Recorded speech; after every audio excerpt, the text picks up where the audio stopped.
Check.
expecting an important call.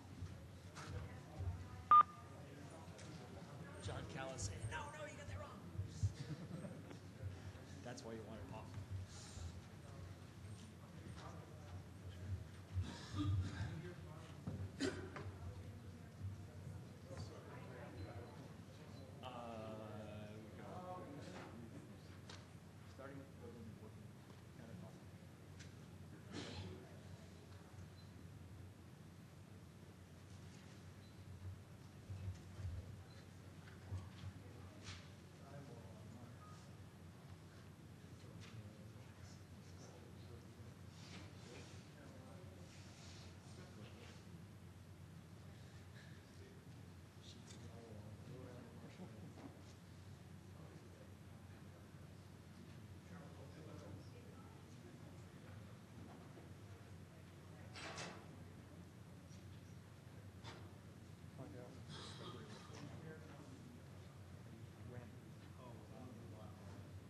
Supposed to make an announcement, a scheduled announcement.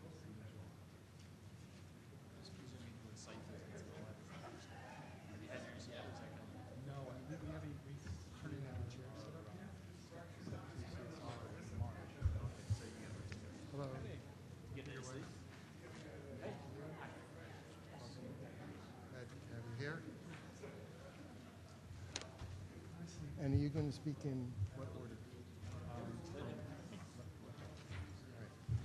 Here's the laser pointer.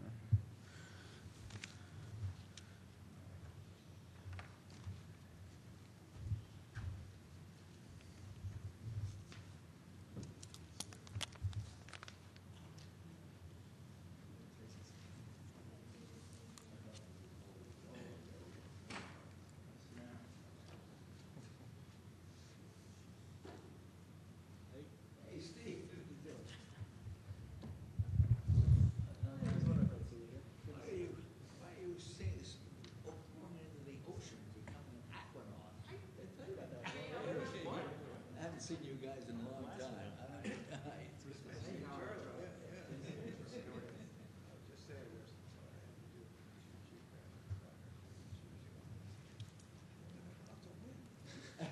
You'll be dead by then. Yeah. Are you really swimming around now? I'll tell you that later. All right. I'm sorry.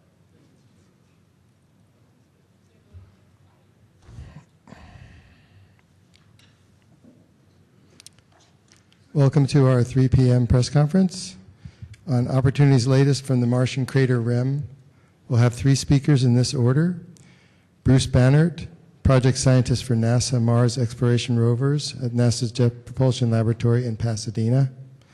Ray Arvidsson, deputy principal investigator for NASA Mars exploration rovers at Washington University in St. Louis. And Stephen Squires, principal investigator for NASA Mars exploration rovers at Cornell University in Ithaca.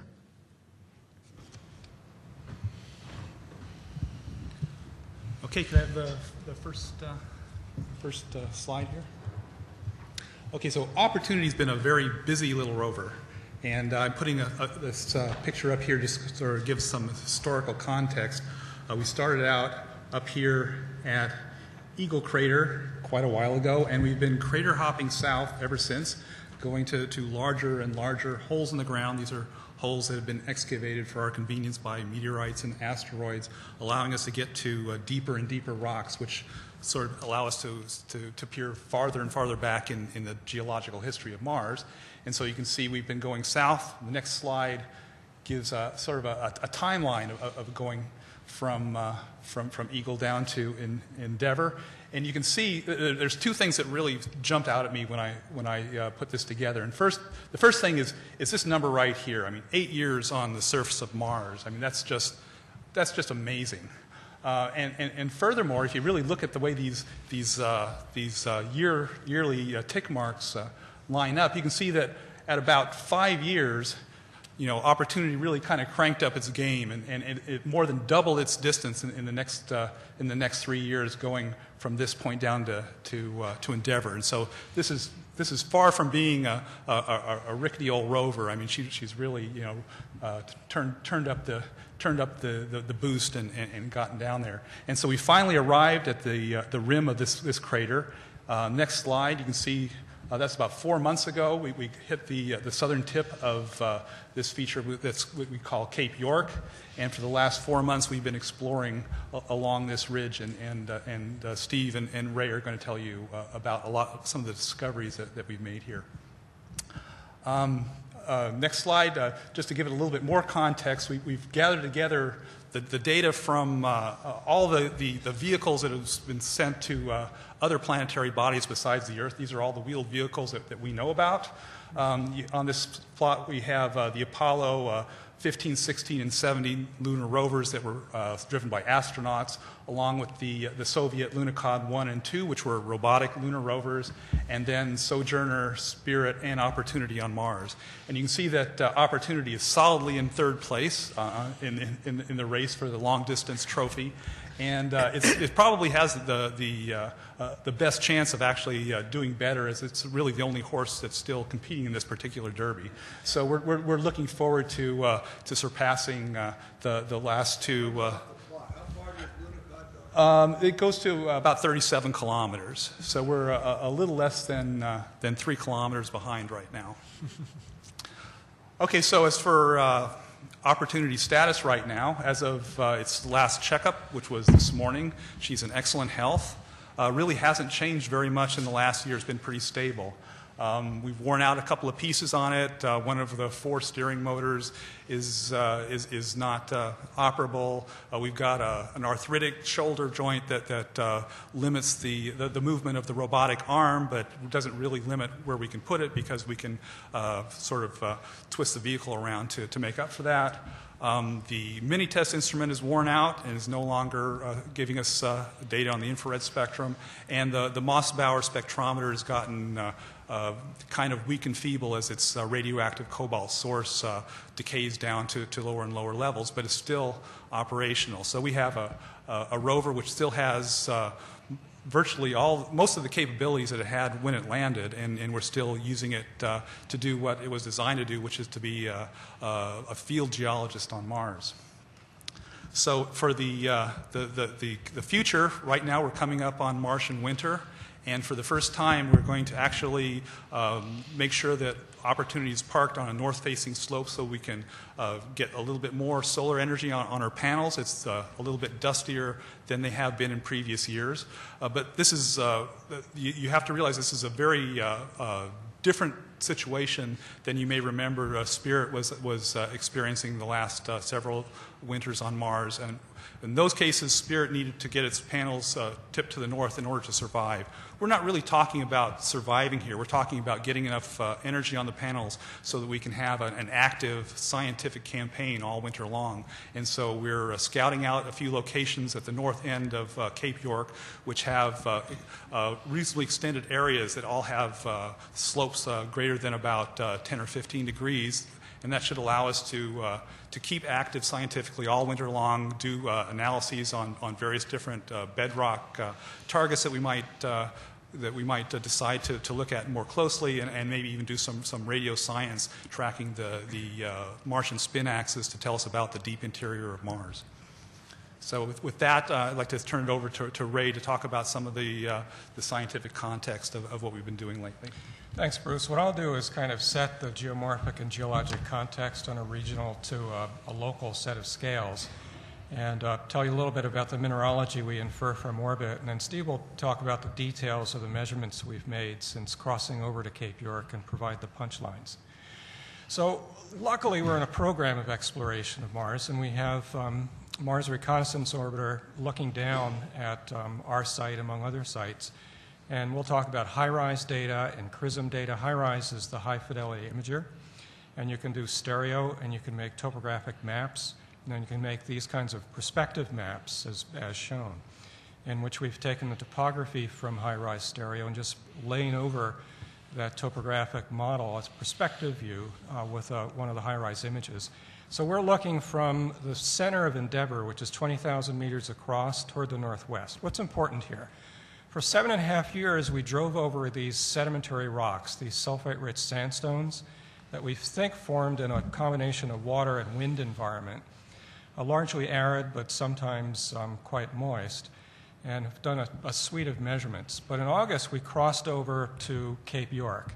And Cape York is one of the rim segments of Endeavour. This is an ancient crater that's largely buried by the sedimentary rocks. It's left over from late heavy bombardment, largely eroded down, but a different geologic terrain, as we'll see as we kind of go through my presentation and Steve's presentation.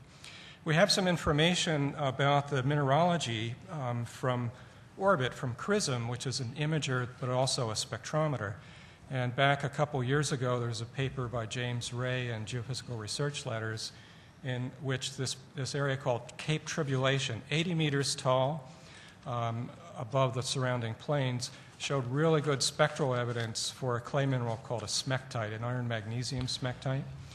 We couldn't get there. We needed to get to the closest landfall from where we were in Victoria, and that's Cape York. Same geology, same kinds of rocks, we thought, based on the orbital characteristics, but we couldn't see large exposures spectrally of these smectites, but the geology was the same. So we wanted to get onto those rocks and make measurements. And we did. We came in from the northwest, and we entered the area around Odyssey Crater to make the first measurements. Interestingly, Botany Bay is kind of a wind gap between the various rim segments, and it has what's called a high thermal inertia from another orbital data set from Themis. High thermal inertia means that it has a fair abundance of rocky material exposed, and that's important in the story that I'll kind of weave as we go through the slides. So the next slide gets us a little closer. High-rise is the same data, just more detail, and you can see Botany Bay and some other features. By the way, these features, Cape York, Solander Point, Cape Tribulation, are named after areas on the eastern side of Australia discovered by Cook when he was in the Endeavour exploring the Pacific. So we crossed over at Spirit Point, and you can see where the vehicle is today. We're up at the north because those are where the north slopes are, and we need to be at about 16 degrees to have a good winter campaign, 16 degrees to the north, and that's exactly what we're at as we speak. Shoemaker Ridge, an important part of Cape York to us. Eugene Shoemaker was one of the founding fathers of planetary geology, and he died a number of years ago, and we wanted to name a key feature of ancient rock, and we'll see, as we'll see, it's an impact breccia that's probably holding up Cape York. So the spine is called Shoemaker Ridge. And as Steve will say, we're going to make a Shoemaker formation and announce it in a few minutes. So we crossed over this bench, this area that surrounds Cape York, and then made measurements at the area around Odyssey, and then popped to the north to get to a good place for the winter site. And again, that high thermal inertia area turns out to be important. What's in the lower right are some CRISM data shown as false color, but we've done oversampling in the long track direction, so you get much better resolution than you typically do. This is a hyperspectral imager, so you can also pull out information that relates to the mineralogy, as we'll see on the next slide. Well, not yet. So this is Cape York, and this is unusual. This is still on the sedimentary rocks, these sulfate-rich sandstones, and you can see Odyssey, the crater off to the side, and a set of ejecta blocks on Cape York. This is the area that you'll see in a minute has a pretty distinctive signature spectrally that kind of fits into our overall story and the punchlines for today. Next slide. And that's a PanCam false color view when we are on Cape York, looking at the southern side of Shoemaker Ridge. And what you see is spectral evidence from PanCam and from the other observations we made. Cape York is basically a basaltic material, basaltic sand, some rock clasts, and some outcrops. Next slide. Now we get to the spectra. This doesn't look like much, folks, but this took me about a month and a half to do. So I hope you'll appreciate it, and that we're looking at the brightness of the surface on the y-axis versus wavelength from the visible to about 2.5 micrometers. The black line is a model that shows you basically what CRISM sees with all the gas bands. Those dips are due to carbon dioxide. There's carbon monoxide, there's water vapor, there's dust in the atmosphere, there are ice aerosols in the atmosphere. So when you remove all that and you look at the surface spectrum, we're looking at the southern part of Cape York and the northern part of Cape York. And if you talk to me afterward, I'll explain how we can actually say this is basically dominated by pretty dry basalt. Pyroxene is the dominant mineral we're seeing, mixed with nanophase iron oxide. That's what we're seeing dominantly in Cape York. Next slide, though. If you look at the highest thermal inertia parts of Botany Bay, and you do some ratio, and you take the spectrum for the highest thermal inertia parts divided by the average, what you get is a beautiful spectrum for the mineral gypsum, which is calcium sulfate with 2 waters. This is the first evidence for aerially extensive gypsum as bedrock. And it's important that it's right in contact with this ancient Noachian crust, as Steve will explain when he goes through the information that we've gotten from the surface. Next. And then finally, here's a super resolution PanCam view taken from our current site, which is probably the winter site, kind of looking back. We couldn't go to the inboard side of Cape York, the southeastern side, because we didn't have the right tilts. The energy wouldn't permit. So after we're done wintering over, we'll hightail it to the inboard site, because geologically, and there's some spectral evidence from CRISM, that's where the clay minerals are. And then we eventually want to get to Cape Tribulation. Are we out of warranty with this vehicle? You betcha. You know, it's going on 8 years, but we're not done yet, so there's still a lot to do. But we have a nice self-consistent model with what we're seeing from orbit now and what we're seeing from the surface. And then Steve will provide the details of the surface measurements that we've done. All right, thanks, Ray. It's really nice to be back here at AGU doing another press briefing after almost 8 years on Mars. To me, the coolest thing about what's going on with Opportunity right now is as soon as we got to Cape York, it just felt like the mission started all over again. It was like a new landing site. We moved into fundamentally different geologic terrains, stuff that we had never seen before. And so it really, really feels like a new mission. If we could go to my first slide. What this does is it shows you again the path that we have taken since arrival down here at Spirit Point back in August. Drive by a little Odyssey crater there, and then up and along the crest of Shoemaker Ridge, which forms the spine of Cape York, back down to catch some really important science right here, and then this is where we are today. Next one. Okay, so as Ray said, we have named the ridge that forms the spine of Cape York Shoemaker Ridge, after Gene Shoemaker, and it is the type locality for what we are calling the Shoemaker Formation. These rocks that comprise the Shoemaker Formation are very ancient, impact-produced rocks along the rim of Endeavour Crater. And this is one of our first really good examples of rocks from the Shoemaker Formation. This is a rock called Chester Lake. The scene that you're seeing here is roughly 50 centimeters or so across. And this is very typical of the rocks that we are seeing all along Shoemaker Ridge. This is at the south end of Shoemaker Ridge, but we're currently way up at the north end, and the rocks there look exactly the same. They look exactly the same texturally, and they look exactly the same in terms of their composition. Now, the composition of this rock is actually quite similar to the composition of some rocks that we saw over at the other landing site, at the Gusev Crater landing site with Spirit, completely around the other side of the planet. This stuff, as Ray mentioned, is basaltic in its composition. It has some subtle differences from what we've seen before in terms of its composition, but it's fundamentally a pretty familiar looking rock in terms of its chemistry. Its texture, however, is different from anything that we've seen before. And the texture of this rock is what a geologist would refer to as a suevite breccia. That's S-U-E-V-I-T-E. And suevite breccia is well known from impact deposits on Earth. You can see what you have as angular chunks of rock that are embedded in a fine-grained matrix. The fine-grained matrix was probably partially molten by the enormous energy of the impact at the time this was emplaced. But this is just a classic visual example of what impact breccias on Earth often look like. Next one.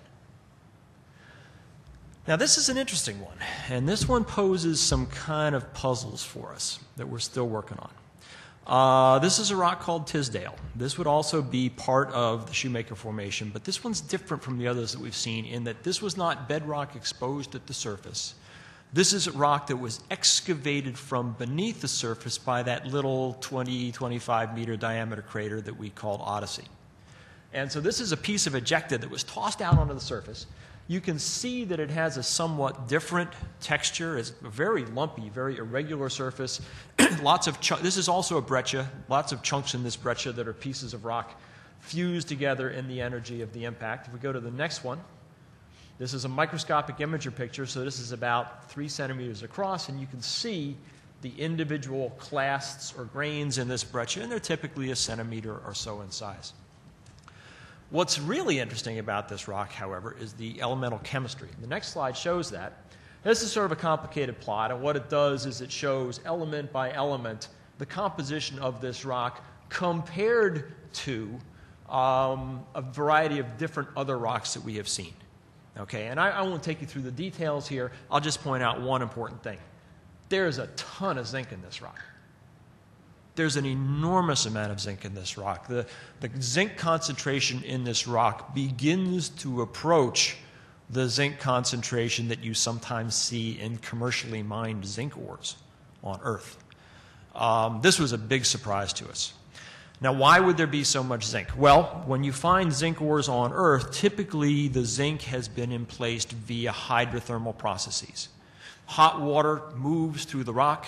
It dissolves out different minerals. Those can then be reprecipitated, and zinc-containing minerals, particularly zinc sulfides, are among these, and they get concentrated along these lines of hydrothermal flow. And that's the way in which zinc deposits are formed that are mined commercially on Earth. It's easy to imagine that the heat, the energy of a big impact like formed Endeavour Crater could have set up these kinds of hydrothermal systems. So there's a nice coherent story that one can build around this zinc if, big if you believe that the zinc is found throughout this rock. Problem is we don't know that yet. If you go back one. One more. Look at the surface of this rock. It's incredibly rough and irregular. And our rock abrasion tool, which is still working, still works just great on Opportunity, was not designed to handle a surface this rough. This is an unrattable rock. And so we have not yet been able to get inside of that rock and confirm that it's zinc-rich all the way down. This could conceivably be some kind of zinc-rich coating on the outside of it. I cannot rule that out on the basis of the data that we have. So I'm not ready to say hydrothermal system here because we haven't made that measurement. That's something we want to go after when springtime comes. Next one, next one, next one. Okay, now, to prove that we're geologists and not journalists, we totally buried the lead. Here comes the good stuff. When we first drove onto Cape York, coming right through here, we saw some very interesting, bright, linear features on the surface. We took note of them. They looked really interesting, really exciting. We were so eager to get up on the Shoemaker Ridge, we kind of blasted by them, figuring, okay, we'll go take a taste of Shoemaker Ridge, and then we'll go back down and see those things. Well, we had so much fun on Shoemaker Ridge that by the time we finished up here, it was getting to be time to head up to the north here and find a good place to spend the winter. So we decided, what we noticed was there's this kind of bench. You can see this topographic layer completely surrounding Cape York. And these bright linear features were so well exposed down here, we sort of rolled the dice and said, well, if there's so many of them here, let's just go on to the same place on the bench up here and see if we find them again. Next slide. We did. And the one that we examined carefully, we named Homestake. This is it. This is a pan-cam image of it. The Homestake feature is a very bright linear feature. It's about the width of your thumb, like a centimeter or so wide. It's a few tens of centimeters long. If you look at the next slide, you can see that it's topographically raised. This is a picture taken with a microscopic imager. It's about 5 or 6 centimeters across, and you can see this thing sits up above the stuff around it. Now, what we've done so far is we have made a measurement of the composition of this with our alpha particle X-ray spectrometer, which tells us about chemical elements, and this thing is chock full of calcium and sulfur. And calcium and sulfur in a ratio that points towards it being calcium sulfate. Now, as Ray mentioned, there are different kinds of calcium sulfate, one of which is gypsum. Gypsum is calcium sulfate that has some water in it, okay? 2 H2Os for every calcium sulfate unit. And when we look at this feature with our PanCam camera, which is capable of looking at a wide variety of different wavelengths across the visible and the infrared, what we find when we get out to the part of the spectrum where gypsum is different from the other calcium sulfates, that this guy looks like gypsum. There is a bend in the spectral feature in the spectrum that is consistent with what you see in gypsum. So we feel pretty confident that this is a material that is dominated by gypsum. I will not say that it's pure gypsum because we don't know that yet. This thing is only about 1 centimeter wide. It doesn't completely fill the field of view of our spectrometer. So what we're going to do come springtime is we're going to look for some more of these, some that are fatter, wider, will fill our spectrometer, some that we can grind off with the rat and we can really clean off. What we did was we crunched this thing with the wheels just to see what that would do to it. But this is basically a gypsum vein. Okay? And to me, this is the single most powerful piece of evidence for liquid water at Mars that has been discovered by the Opportunity rover. We have found sulfates before. Those sulfates were formed somewhere. We don't know where. They've been moved around by the wind. They've been mixed in with other materials. It's a big, jumbled up, fascinating mess. This stuff formed right here. There was a fracture in the rock. Water flowed through it. Gypsum was precipitated from the water. End of story. Okay, so there's no ambiguity about this, and this is what makes it so cool. Now, why gypsum and why here? The different sulfates that are present, there are iron sulfates, there are magnesium sulfates, there are calcium sulfates. Of those different sulfates, especially if you're talking about kind of moderate, mid-range pH, calcium sulfate is the least soluble of the three. And what that means is that if you've got water with different sulfates percolating out of the ground, okay, and it's coming out of that ancient Noachian stuff, because remember, this is right next door to that very ancient stuff. Coming out of the ground, chock full of different sulfates, the first ones that are going to reach saturation, the first ones that are going to precipitate out, it's going to be the least soluble one, it's the gypsum. Okay?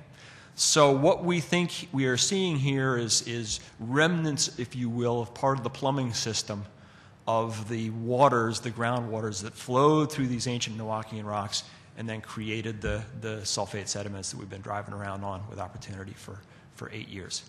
So as I said, this has been it's been an exciting time for the mission. We got a whole bunch of stuff to do through the winter with a very healthy and capable robot.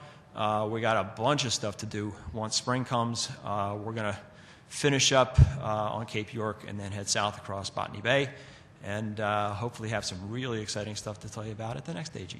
So thank you. Okay, let's go ahead with Q&A.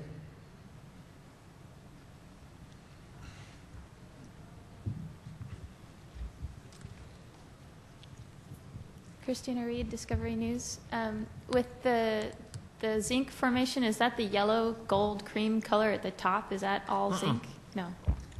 No. The yellow, gold, cream color that you saw on the top, and that's an enhanced color. I should have mentioned that's sort of an enhanced color, false color image. That's just dust. Oh. That's just dust on the top of the rock. The top surface of all these horizontal top surfaces tend to get quite dusty, but looking at the cleanest surface we could find, that's where you see the high zinc concentrations. And the purple, is that basalt, or is that? Yeah, the bluish purplish stuff. It's fundamentally basaltic in character, but it has, as I said, this anomalously high zinc concentration at the surface. I wish I knew what was inside. We're going to try to find out in the spring. Okay, and sorry, just the Sure. follow-up. You said this is with the gypsum. This is where water was. Any idea if there's still water? There's certainly nothing to indicate water activity taking place beneath or at the surface at the Opportunity site now, no. Hi, Eric Han with Nature. Can you, first of all, say when this water would have been flowing, and then if I could get you to speculate a little bit more about how and why or what was driving it? Okay, sure. And here at a crater rim, a topographic high maybe, that seems Sure. kind of strange. Sure. As far as when is concerned, it's, I wish I could say with some precision. All we can do is sort of base it on the major stratigraphic units of Mars. But this would be after the Noachian, after the formation of that crater rim material. Probably, I would guess, reasonably early in the Hesperian period on Mars, which is the geologic epoch that follows the Noachian. Okay. So it cuts through these sediments. So obviously it has to be younger than the sediments through which it cuts. But if you want the age in billions of years, I can't give it to you because we just don't have that for anything on Mars, really. The other part of your question was, why here? There's actually some very nice work that's been done by Jeff Andrews Hanna of Colorado School of Mines on exactly this subject. And what Jeff has done is he's used the topography of Mars and a pretty sophisticated model of groundwater flow to calculate basically from the topography and from the geopotential different locations on the Martian surface, where are places where water will be flowing downwards, where is you going to get horizontal flow, and where do you get primarily emergence of flow from the surface. And Meridiani Planum, which is Opportunity's landing site, is one of the strongest sites of groundwater emergence, according to this model, on the entire planet.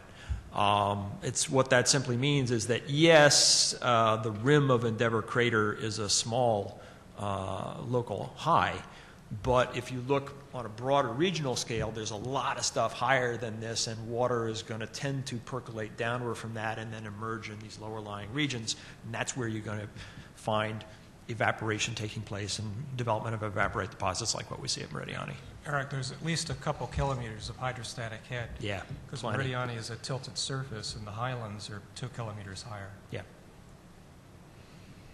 You got to look at the regional picture. We have a couple of questions from webcasting.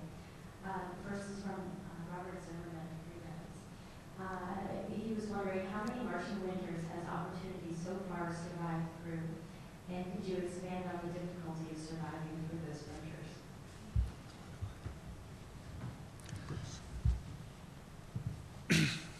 Well, I haven't been on the mission since the very beginning. I believe this is the We're going into our fifth winter. Okay, so we've survived 4 winters so far. Yeah. What was the second part of your question? Could you expand on the difficulty of surviving this? Well, the difficulty comes from the fact that these solar panels have been sitting out in the dust for 8 years, and we do get periodic cleaning events presumably from windy conditions on Mars. Those tend to occur later in the winter than we are right now, and so this is sort of the dustiest part of the year for the solar panels.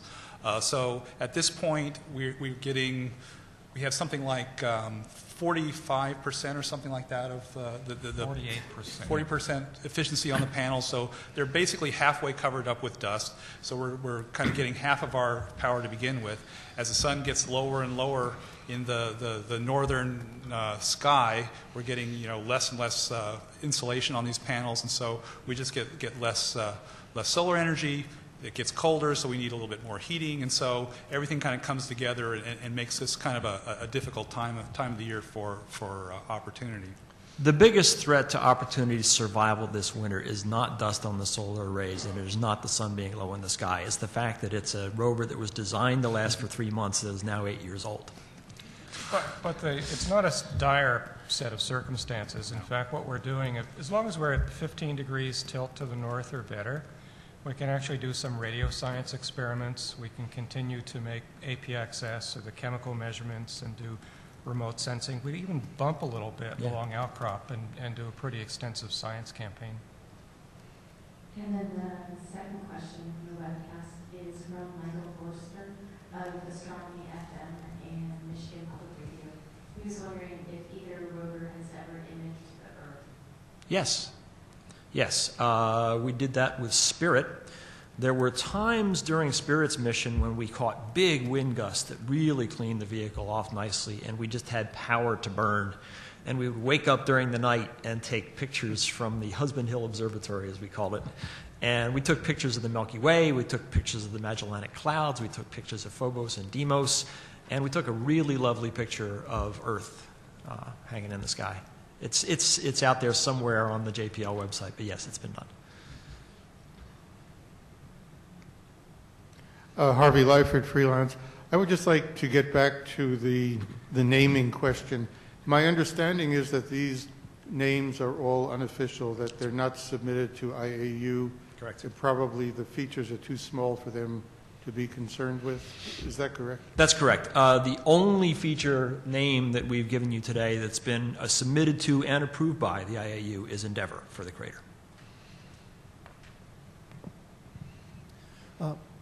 Randy Shostak, reporter with EOS, newspaper of the American Geophysical Union.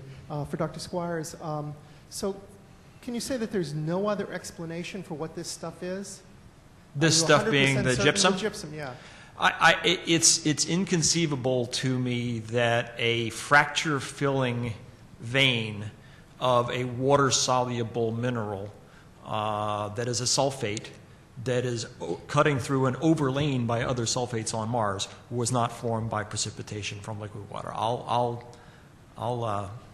stake a lot on that. The mineral has water in its lattice. Yeah. It has 2 waters in the unit cell. You got another one, let me know. Because we're going to submit this to science real soon.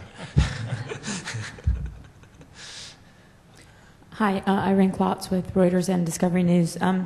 Steve, you mentioned that this was the clearest evidence for water from Opportunity. Aside from the Mars Polar Lander's detection of the ice, is there any other more stronger evidence for water, past water on Mars? And could either you or Ray please put this into some context for how this might improve understanding of the Gale crater site? Okay, I'll Thanks. take the first part and let Ray handle the second part. Just going through the litany of water-related discoveries over at the Spirit site, the silica, the carbonate, I don't know if we got anything that stacks up against this one. I think this is just the single most bulletproof observation that I can think of that we've made with those 2 rovers this entire mission regarding liquid water. Not just, I mean, we've got a lot of things that have pointed at liquid water because of the mineralogy and so forth, but this is a combination of things. This is, in other instances, let's say the sediments, the sulfate-rich sediments that we've seen in Meridiani, yes, they have a chemistry that points very strongly to formation via evaporation, but they were deposited by wind blowing stuff around, okay? Here, both the chemistry, the mineralogy, and the morphology of it just scream water. Okay, this is more solid than anything else that we've seen the whole mission. So I think this is the best one we've got. We have seen at the Spirit site presence of opaline silica. So that's silicon dioxide, kind of amorphous with water and stuck in the system. But we don't know the geologic context as well as this gypsum vein. Yeah. And That's the difference. The other part of your question is, so what, right? So we've been debating for going on 8 years now, exactly how these sulfate sandstones formed that we've been looking at with Opportunity. Beneath most places we've been, the section of sedimentary rock is hundreds of meters thick, and it's dominated by iron and magnesium sulfates and some silica and some basalt. And we think they formed in these rising groundwater events.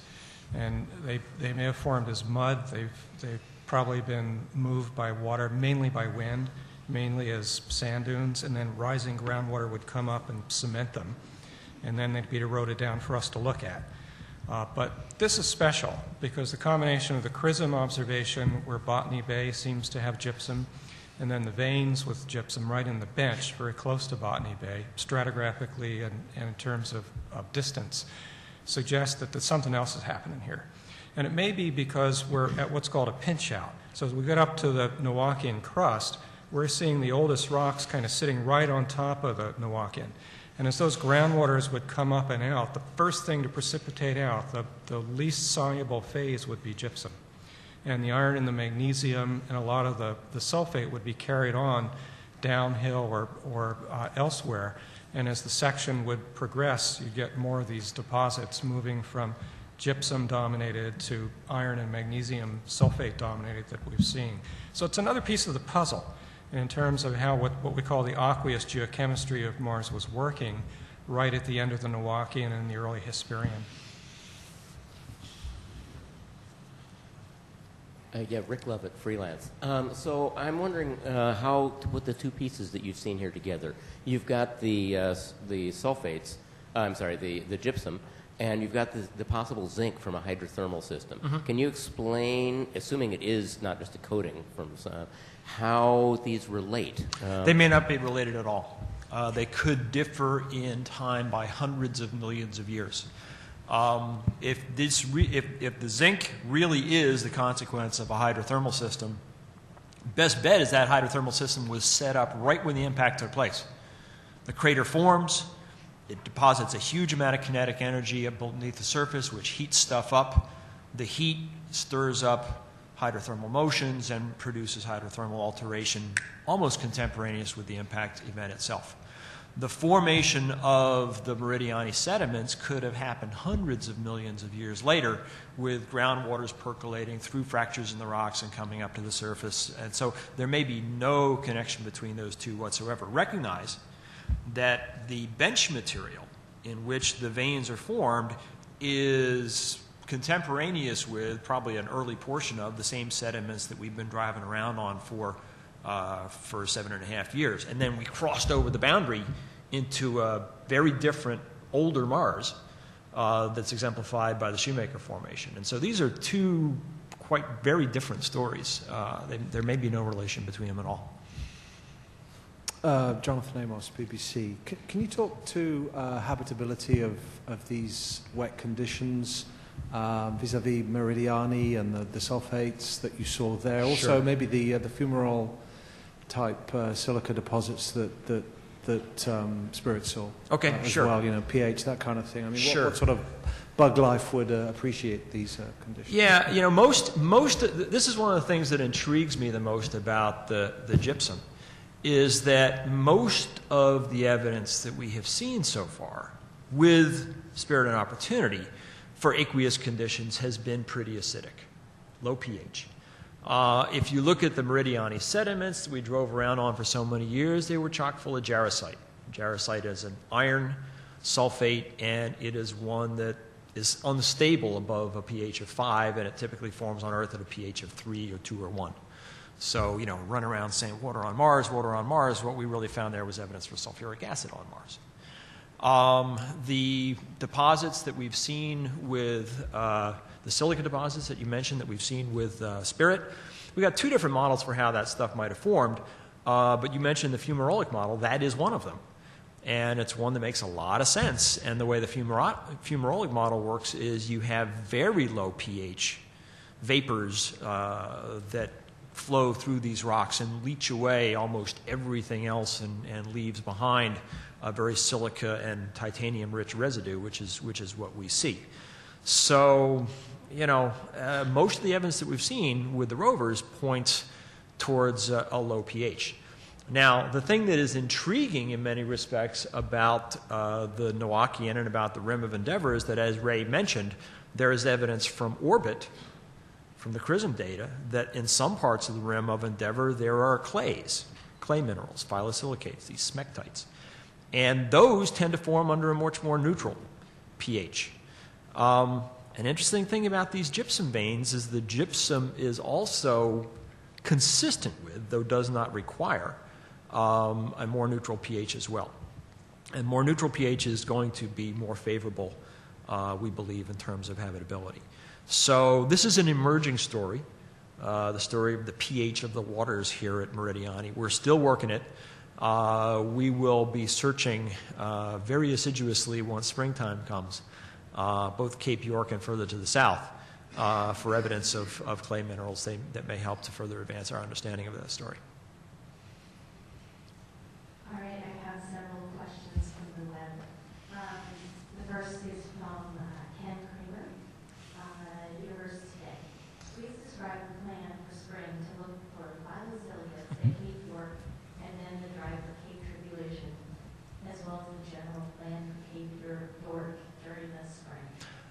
No, I won't. The reason for that is that we had a plan for what we were going to do at Cape York when we first arrived, and what we ended up doing was rather different from that. This is so new that our plans wind up being totally discovery-driven. We have a to-do list. We want to look for phyllosilicates.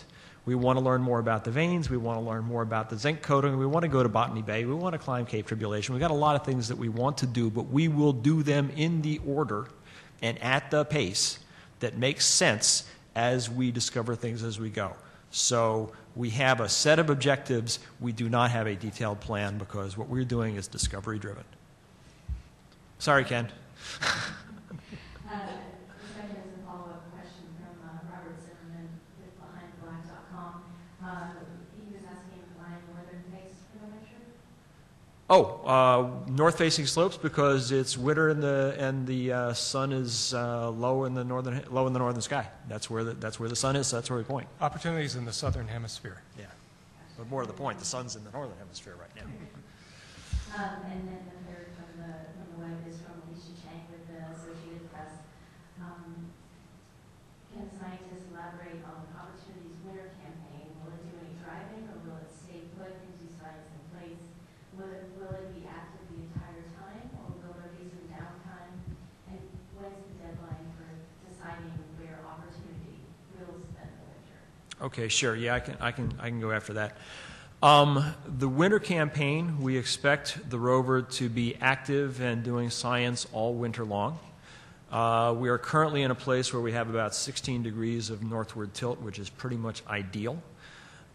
We will be making in situ measurements on bedrock. The bedrock that we're perched in front of right now, you notice when you look at these breccias, they're pretty heterogeneous. They got lumps and clumps of different types of stuff in them, and they may be different in composition. And so if we can really spend some time exploring this, we can look for a compositional heterogeneity in those breccias. As long as the rover tilt is that high, we can move around. We can't move far, but we can move from one place to another across an outcrop, and so we can conduct a very detailed campaign. We are in a good position right now to look into Endeavour Crater, where there are sand dunes and there are features that are produced by the wind moving different materials around. From a fixed vantage point, we can watch those features as they change over a period of months. One of the things that we're most excited about is a geophysical campaign where we use Doppler tracking of the radio signal from the spacecraft to very precisely determine the spin parameters for Mars, which you can do if you don't move the rover too much. And that's related to things like the interior of Mars and whether the core is liquid or solid.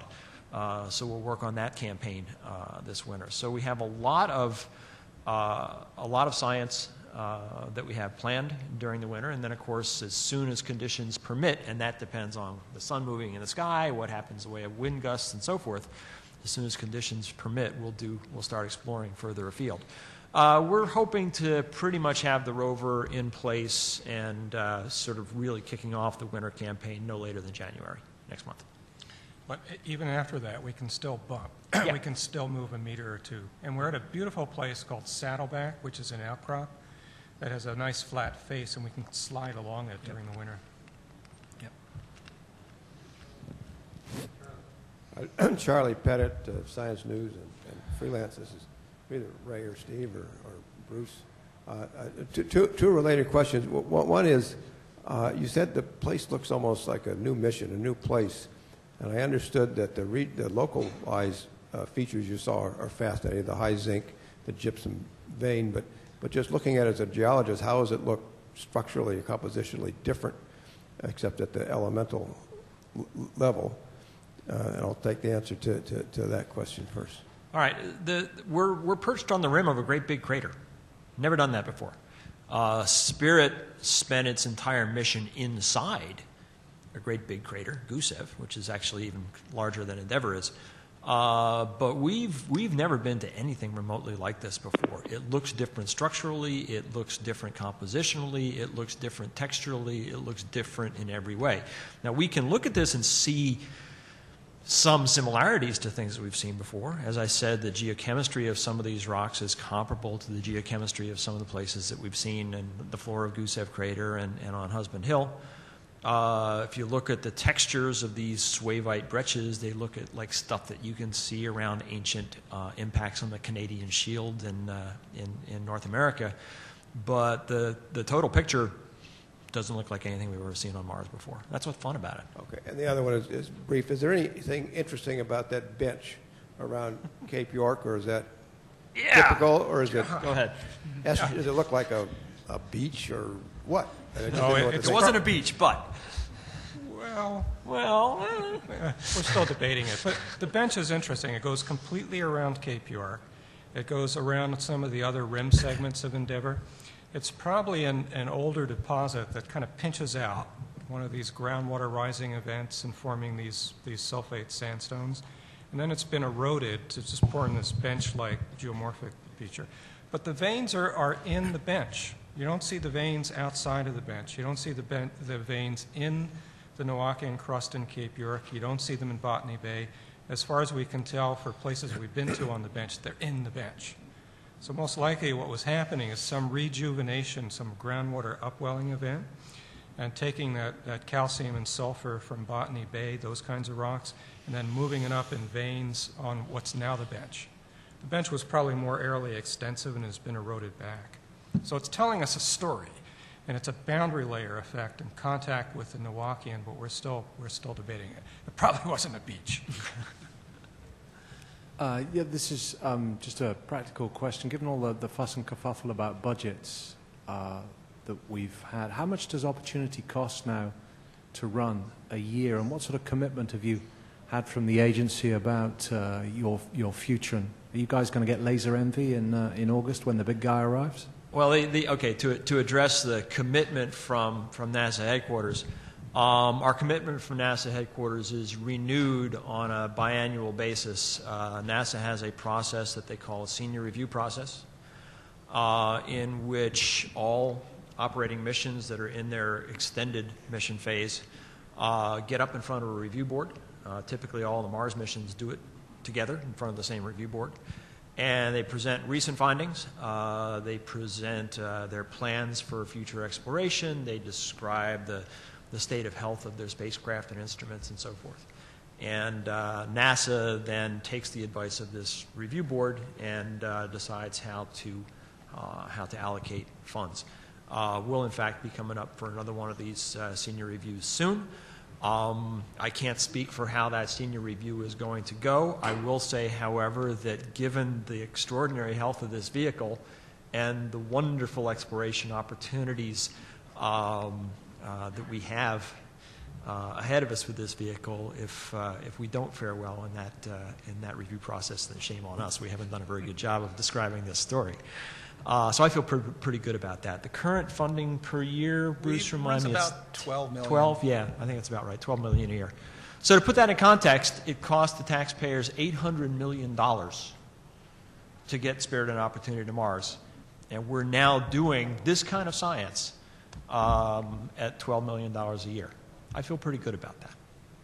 Okay, Rick. Yeah, I asked earlier about Rick Lovett about the linkage between the two, the zinc and whatever. Could you put everything that we've got here from the sediment or the early materials in which the crater was embedded in order, tell the overall story for those of us who don't have all the geological strata memorized?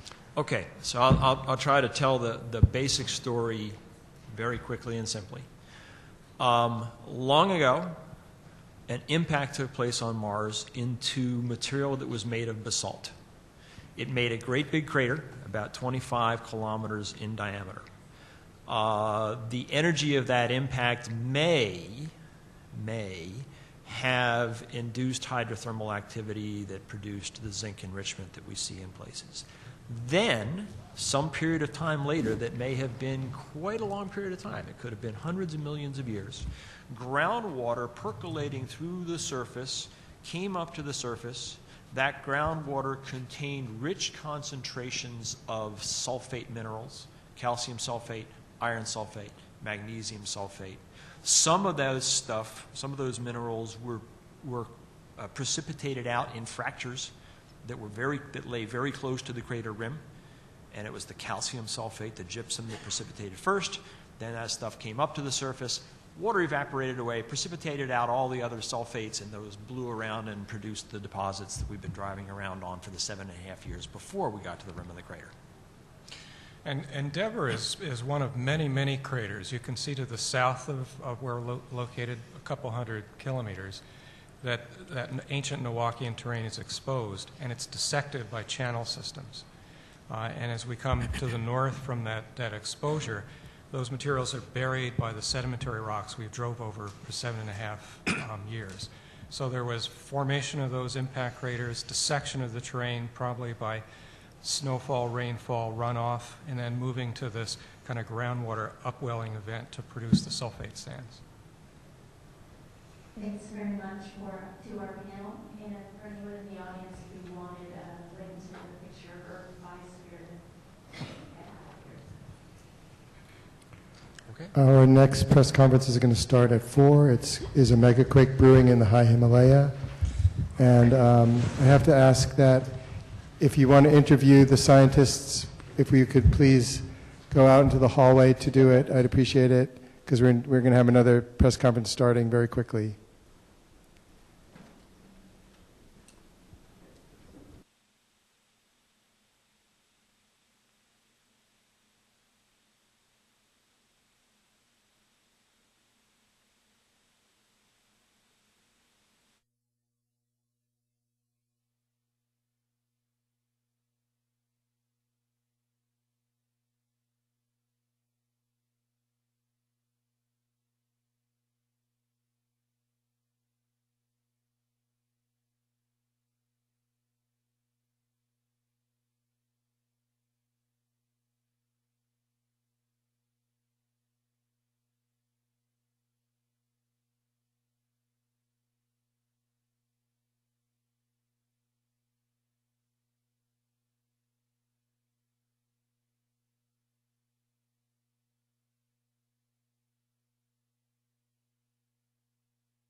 Welcome to our 4 p.m. press conference.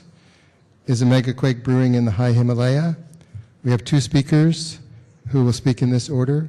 Celia Schiffman, she's a graduate student in the geological sciences in the Cooperative Institute for Research in Environmental Sciences, or CERES, in Boulder, Colorado.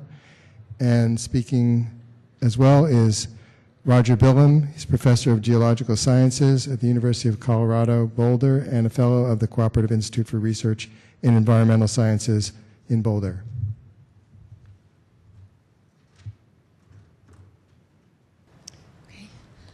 So I'm Celia, and I'm going to be talking about the possibility of a mountain on the Indian Plate being thrust under the Himalayas, and what that might look like at the surface, and what that might mean about earthquakes in that region. So we're talking about the Himalayas, the mountain belt here, where we have India colliding with Eurasia and creating the Himalayan mountains.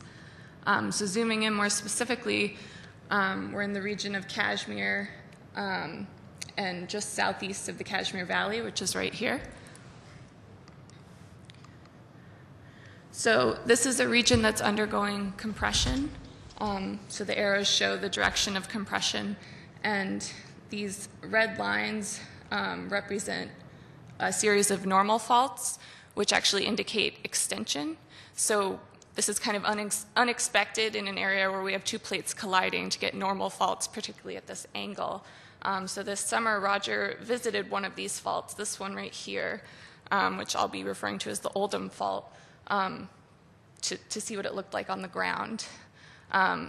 So we're calling it Oldham's Lost Fault because Richard Oldham originally discovered this in the 1800s, and no one has really worked on it since. He described it really accurately.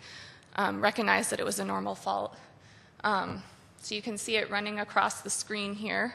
So this side dropped down relative to this side. And these little paths running across are actually footpaths because in such a steep region, a scarp creates a nice flat surface for people to walk on. So this actually helped us. You can see these paths pretty well in Google Earth, so this helped us identify other locations where we think there might be more normal faults that are similar to this one. So why do we think this indicates that there's a mountain underneath? So in seamount subduction, which is where you have a mountain on an oceanic plate that gets subducted under a continental crust, you get features like this reentrant here that go towards where the mountain's being subducted, and then a series of normal faults following the subducted seamount. So if you look at the setting here, we see something very similar. So this looks just like a reentrant like you see when a seamount subducts, and then these normal faults could be ringing the location of the mountain as it's being subducted underneath the Himalayas. So this is a cross-sectional view now, looking from south to north. So this is what we have today in the Himalayas, just sort of a schematic, typical cross-section where you have the Indian plate underthrusting under the Himalayas, and then a couple of big faults coming up to the surface. So if we back up to 6 million years when this hypothetical mountain on the Indian plate is starting to be underthrust. This is before it's actually come in contact with any of the faults. And then as it continues to subduct, you end up having features at the surface like this. So at the surface, this would be actually stretching things out and creating those normal faults. So this is kind of what we think is going on. So one way to see if our theory is correct would be to date the timing of movement on these faults. So this summer, we were able to trench and date this fault right here, the Oldham Fault, and see when it last moved. And the way you do that is you dig a trench and you look for evidence of when the fault last moved and then try to find something to date within that. So here we have a colluvial wedge, which after a fault scarp forms, it creates space for sediment to fill in. So if you can date something in this wedge, that tells you the fault moved just before that wedge got filled in. So we have a carbon sample in the wedge that showed that this fault probably moved about 2,700 years ago before present. So in terms of seismic hazard, with seamount subduction, these have been shown to either act as a barrier to rupture, meaning it helps you figure out where a rupture patch will be located for earthquakes, or else it can even enhance the seismic coupling, meaning that it increases the time between earthquakes and thus the magnitude, because you have the same amount of motion, but if you have a longer period of time in between, it's going to be a bigger earthquake. So Roger's going to talk a little bit more about what we know about past earthquakes in this region and how this could tie into that. Thank you. I wonder whether we can... how do I find it? Is the question. This is a PC and it's hopeless. Could you? Oh, thank you. If you could find my talk, it's got my name on it. Has anyone got any questions for Celia whilst we're messing around? Okay, you found it. Great. There you go. Thank you. So I'm talking about the same part of the world, which is the Kashmir Valley. You'll notice how the yellow box is at the sort of armpit end of the Himalaya. And most of people's work on earthquakes has occurred in the central Himalaya. We don't really know much about what's happening at this end. Now, we made a couple of guesses at what might be the future in terms of earthquakes in the Himalaya. Some of you may recognize these pictures, and they're both out of date, of course. The first one was made in 2001, where we said, okay, one way of telling about the future of the Himalaya is to find out how much slip is available for an earthquake where it occur today.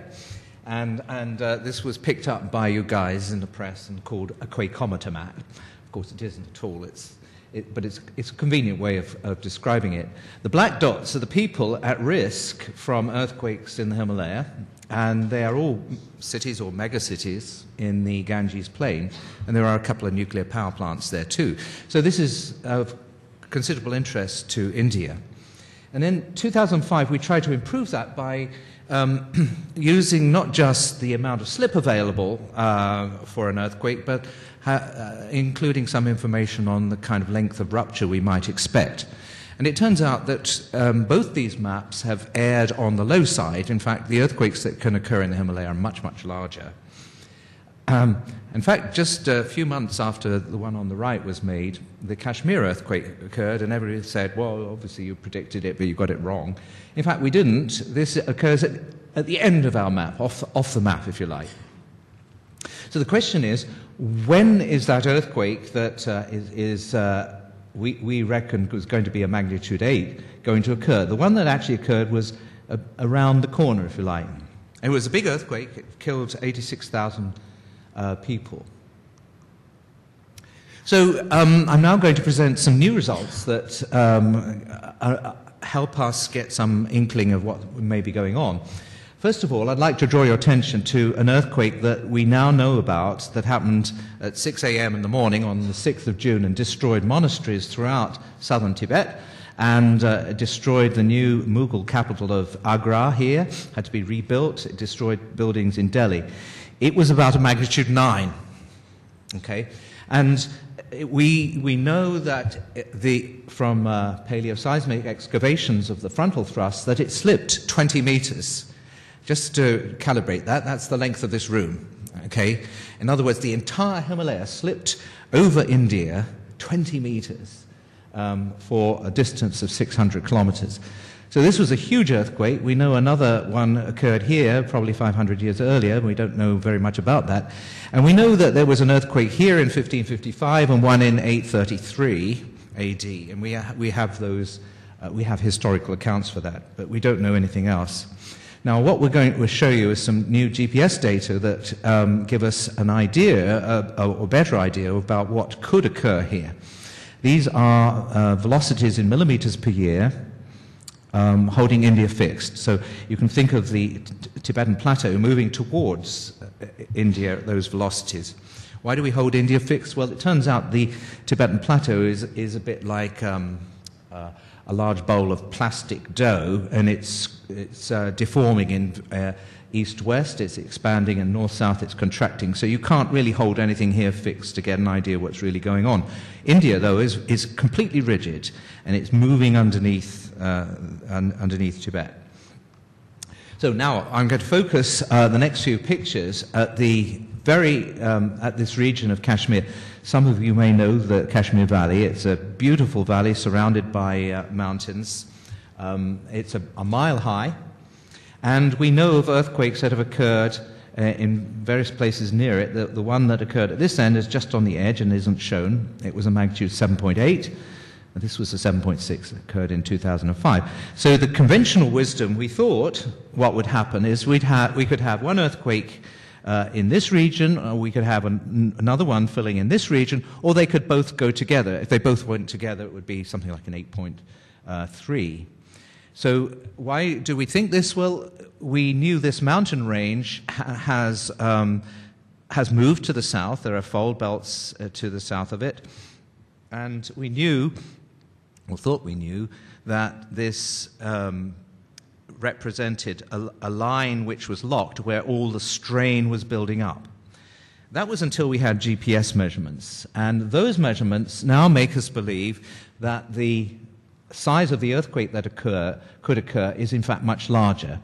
It could be an 8.9 or magnitude 9 earthquake, and it would fill in this entire region. And the difference between what we thought last year and what we think now is because we now know that all the elastic strain that is driving these earthquakes is building up in the Zanskar Mountains, which is this range here north of the Kashmir Valley. So let me explain a little bit why we came to that conclusion. These arrows represent the movements of points in rock in the mountains, some of them in the Karakoram Mountains up here near the Chinese border. Some of them, this is the town of Gilgit, for example. Srinagar, the capital of Kashmir, is here, and we have a whole bunch of points along the road to Ladakh, which is over in this part of the Himalaya. And you'll notice that velocities are about 2 centimeters a year here. This is, I haven't put a scale, sorry, but this is about 2 centimeters a year, which is typical of the Himalaya. But over here, they are reducing to quite small values. The blue lines are continuous GPS points, and the black ones are ones that are just put in for a few weeks each year. So if we contour the velocities indicated by those, we get this next view. Okay, I'm missing a picture. Interesting. Okay,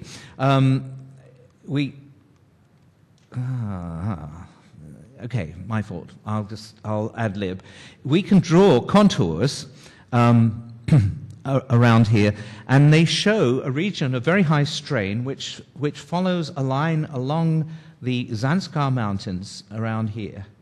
It follows a line to the north of the valley instead of to the south. And the next slide sort of distills that. This line turns out to be an interesting line because it follows the approximate 3.5 kilometer contour. Everything to the south is more or less lower than that. When you get to India here, it's only 100 meters above sea level. The Kashmir Valley is about 1.6 kilometers high, but these high mountains here turn out to be rather special. In the central Himalaya, this is exactly where all the strain builds up.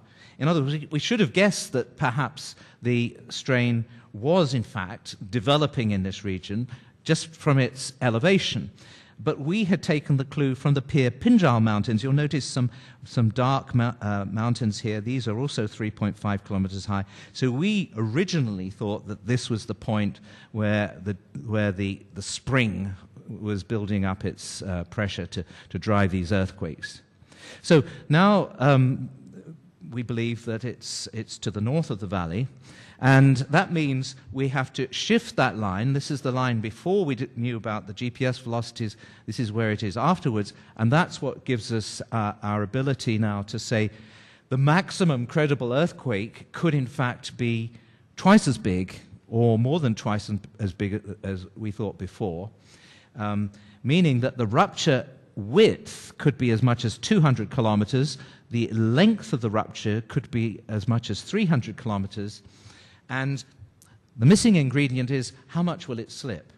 Well, as I mentioned before, the last earthquake we know about here happened in 1555.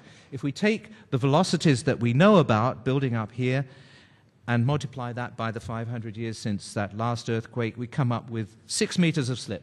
And that means we could have an earthquake right now with a magnitude of 8.7 in this region, or 8.3 in this region. If, however, we haven't had an earthquake since 1200, since the year 833, which is 1200 years ago, we can have an earthquake that might be as much as an 8.9.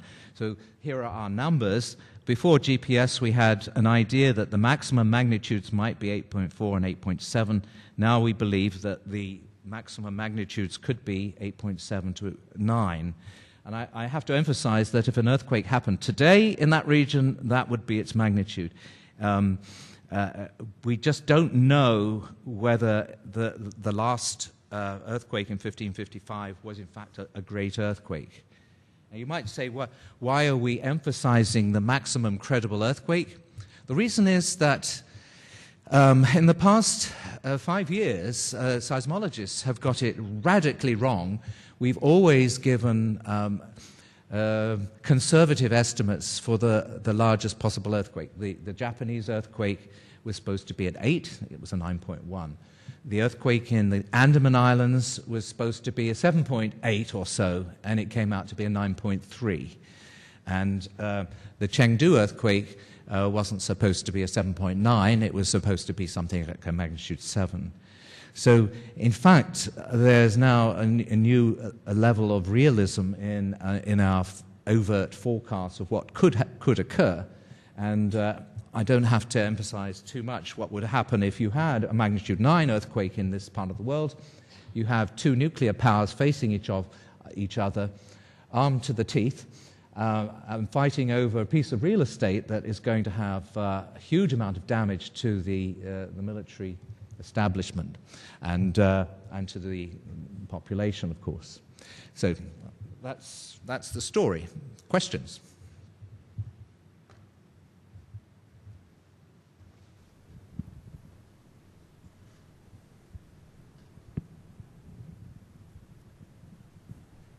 Rick Lovett, freelance. So could you combine the two stories? Where does the seamount appear on this map? And how does it play into refiguring? Right. The two stories. Does this come alive? I'll find out. Celia was describing a thing which we call an asperity, a point where things get hung up. If you take the maximum possible earthquake as a magnitude 9, this asperity lies almost midway between the two ends of the rupture that we know is a sort of gap that has to go. And it would mean that if the rupture started there, you would have two magnitude 8.8 sized earthquakes. One might be an 8.8, one would be an 8.7 or something like that. In other words, this fault that we found and the possible reason for it underneath the Himalaya may in fact act as a barrier to prevent a magnitude 9 occurring. Sometimes these barriers effectively stop rupture, sometimes they just slow it and the rupture goes right through it, so we can't tell. Other questions?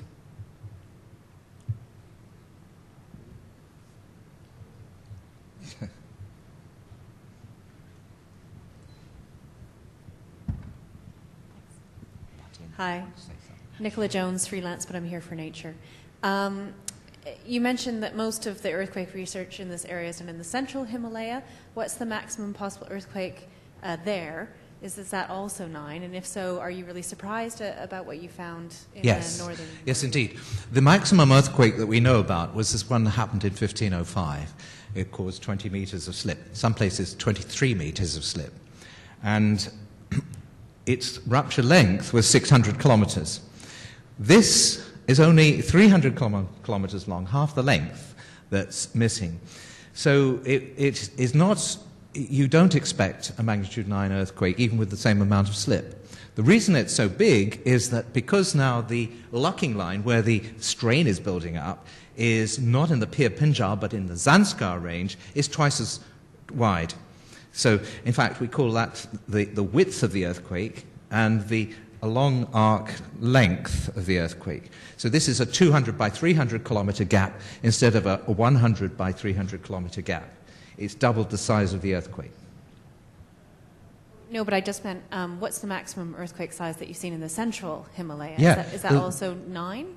Yes, in 1505. Oh, okay. Okay, there's no seismometer to record it. We infer it from the damage zone, the amount that slipped, the length of the Himalaya that slipped, and the amount of slip. You just multiply everything together, out comes a magnitude 9 earthquake. If one occurred there now, it would be, of course, absolutely devastating. But since one occurred in 1505, and since we know what the convergence rate there is, about 20 millimeters a year or so, it means that we now have to wait another 1,000 years before the spring has been wound up enough to drive another earthquake that size. It's not true at the Bhutan end. We might expect one there now. So at the two ends, we haven't had large earthquakes. There was one at the very, very end in eastern Assam in 1950 that was an 8.6. Any other questions? Any questions from the chat? Okay, well, thank you very much for your presentations. And thanks everyone for being here and your attention.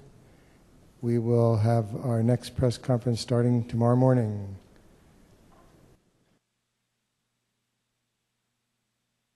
About weather's influence on earthquakes and volcanoes. It starts at 8 a.m. tomorrow.